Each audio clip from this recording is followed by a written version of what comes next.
Rohit शर्माकडून one day संघाचं कर्णधारपद काढून घेण्यात आलं असून त्याच्या जागी तरुण फलंदाज शुभमन गिलला नवीन कर्णधार म्हणून नेमण्यात आलंय। या निर्णयानंतर चाहत्यांमध्ये मोठी नाराजी पसरली आहे। निवड समितीचे प्रमुख अजित अगरकर यांनी सांगितलंय की रोहित शर्माने कोणताही राजीनामा दिलेला नाही। हा निर्णय निवड समितीचा होता। त्यांनी सांगितलंय की 3 स्वरूपांसाठी 3 वेगवेगळे कर्णधार ठेवणं जवळजवळ अशक्यच होतं आणि त्यामुळे त्या 2027च्या वर्ल्ड कपसाठी नवीन नेतृत्व तयार करणं गरजेचं होतं।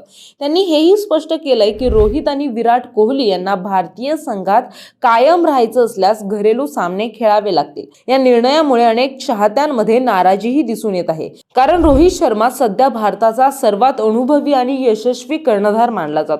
2023 नंतर 2027च्या वर्ल्ड कपसाठी रोहित शर्माने खेळण्याची तयारी दाखवली होती आणि तो सर्व फिटनेस टेस्टही पास झालेला आहे, परंतु आता त्याच्याकडून वनडे कॅप्टन्सी काढून घेतली आहे।